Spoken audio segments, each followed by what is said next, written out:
ওম নমো ভগবতে বাসুদেবায়। জয় শ্রীকৃষ্ণ। রাধে রাধে। বন্ধুরা, আজ 16ই আশ্বিন, 3রা অক্টোবর, শুক্রবার। দুর্গাপূজা শেষ হয়েছে। সকলকে জানায় শুভ বিজয়ার আন্তরিক প্রীতি, শুভেচ্ছা ও অভিনন্দন। বন্ধুরা, বিজয়া দশমীর পর যে একাদশী তিথি আসে, শাস্ত্র অনুসারে এই একাদশী একটি অত্যন্ত গুরুত্বপূর্ণ একাদশী। এই একাদশীকে পাশাঙ্কুশা একাদশী বা পাপাঙ্কুশা একাদশী বলে অভিহিত করা হয়। অনেকেই হয়তো আজকের দিনে এই একাদশীর ব্রত পালন করছেন।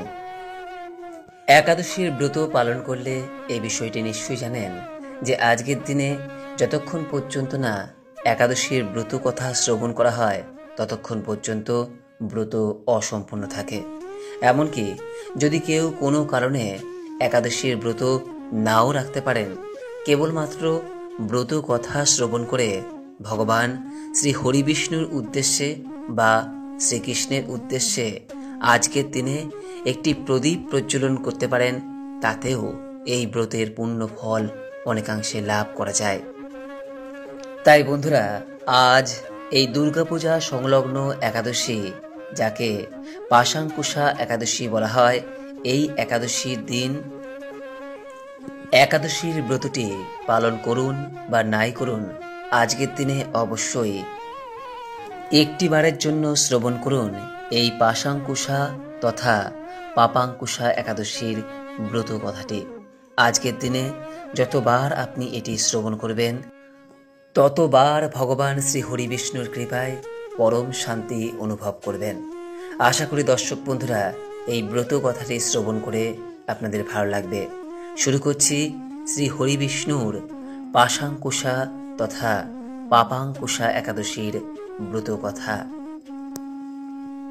হে কৃষ্ণ করুণা সিন্ধু, দীন বন্ধু জগৎপথে, গোপেশ গোপিকা কান্ত, রাধা কান্ত নমস্তুতে। জয় শ্রীকৃষ্ণ। রাধে রাধে।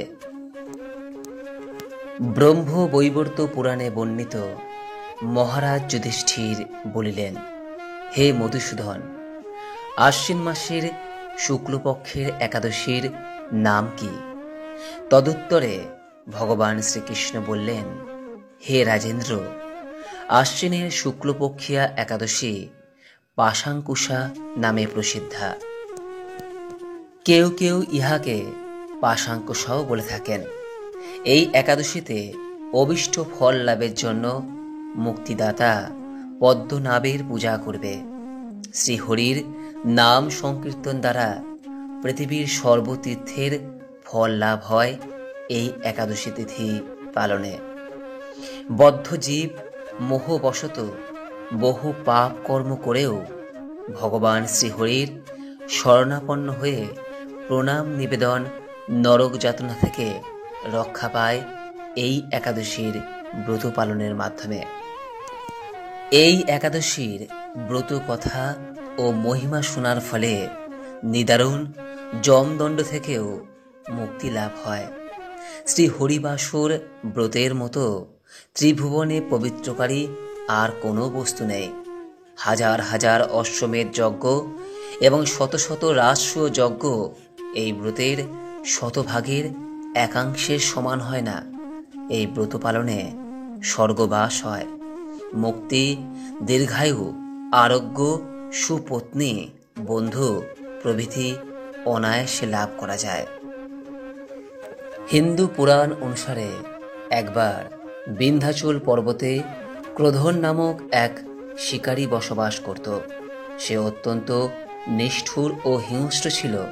হিংসা, লুটপাট, মদ্যপান ও কুসঙ্গে তার সম্পূর্ণ জীবন অতিবাহিত হয়। একদিন অকস্মাৎ জঙ্গলে তপস্যারত অঙ্গিরা ঋষির সঙ্গে তার দেখা হয়। অঙ্গিরা ঋষিকে ক্রোধন জানায় যে সে একজন শিকারী, তাই অনেক নিরীহ পশুপক্ষীর হত্যা করেছে। সে বলে যে সমস্ত জীবন পাপ কার্য সে করেছে, এর ফলস্বরূপ তাকে নিশ্চয়ই নরকে যেতে হবে। তখন ক্রোধন অঙ্গিরা ঋষির কাছ থেকে পাপ স্খলন ও মোক্ষ লাভের উপায় জানতে চায়। এরপরই তাকে আশ্বিন শুক্লপক্ষের একাদশী তিথিতে নিয়ম অনুযায়ী পুজো করতে বলেন ঋষি অঙ্গিরা।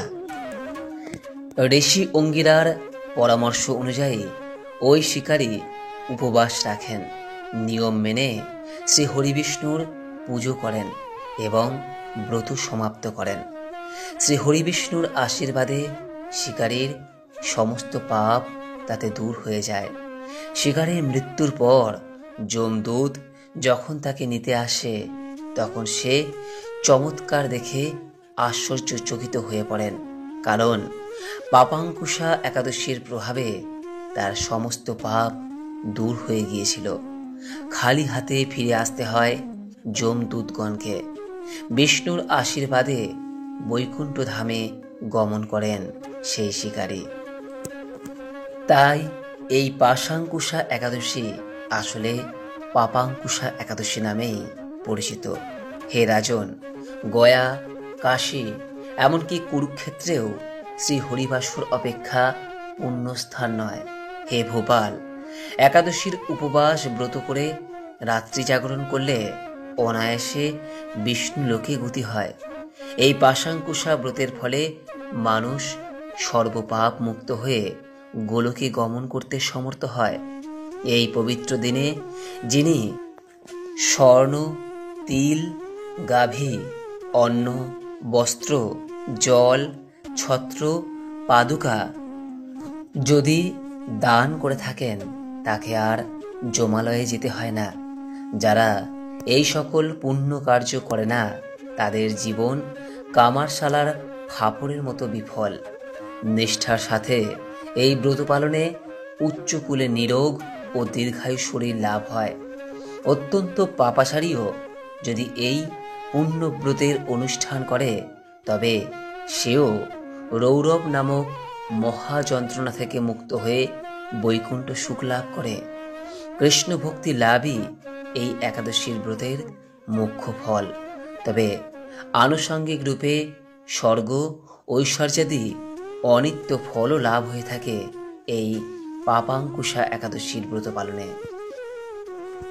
শুধু তাই নয়, যদি কেউ এই ব্রত পালন করতে নাও পারেন, কেবলমাত্র ব্রতের মহিমা ও ব্রত কথা শ্রবণের মাধ্যমে নিদারুণ যমদণ্ড থেকেও মুক্তি লাভ করতে পারেন। এই বলিয়া ভগবান শ্রীকৃষ্ণ এই পাপাঙ্কুশা তথা পাশাঙ্কুশা একাদশীর ব্রত কথা সমাপ্ত করিলেন। বন্ধুরা, এই বছর 1432 বঙ্গাব্দ 2025 সালে এই পাশাঙ্কুশা একাদশী তিথি শুরু হয়েছে গতকাল বৃহস্পতিবার দুপুর 2:56 থেকে, যা থাকছে আজ 16ই আশ্বিন শুক্রবার দুপুর 2:44 পর্যন্ত উদয়া তিথি মেনে। তাই আজ শুক্রবার দিন পালন করা হচ্ছে এই পাশাঙ্কুশা একাদশী। একাদশীর ব্রত, উপবাস সমস্ত কিছুই আজ শুক্রবার দিন পালন করা প্রয়োজন। যদি আপনি একাদশীর ব্রতটি রেখে থাকেন তাহলে এই একাদশীর পারণ ক্রিয়াটি সম্পন্ন করা প্রয়োজন আগামীকাল 17ই আশ্বিন শনিবার সকাল 9:28 মধ্যে এই একাদশীর পারণ ক্রিয়া সম্পন্ন করা প্রয়োজন। তবে আবারও বলছি, কোনো কারণে যদি আপনি এই একাদশীর ব্রতটি পালন করতে নাও পারেন, কেবলমাত্র এই একাদশীর ব্রত কথা শ্রবণ করে শ্রী হরির উদ্দেশ্যে আজকের দিনে একটি প্রদীপ প্রজ্বলন করতে পারেন। তাতেও এই ব্রতের পূর্ণ ফল অনেকাংশে লাভ করা যায়। আশা করি দর্শক বন্ধুরা, পাশাঙ্কুশা একাদশীর এই ব্রত কথাটি শ্রবণ করে আপনাদের ভালো লেগেছে। ভালো লেগে থাকলে অনুগ্রহ করে লাইক করবেন, পারলে শেয়ার করবেন। আজকের দিনে যতবার এটি শ্রবণ করবেন ততই পরম শান্তি লাভ করবেন। সকলেই ভালো থাকুন, সুস্থ থাকুন, এই কামনা করে আজকের মতো ভিডিওটি এখানে শেষ করলাম। নমস্কার, ধন্যবাদ। ঈশ্বর আপনার মঙ্গল করুক। জয় শ্রীকৃষ্ণ। রাধে রাধে।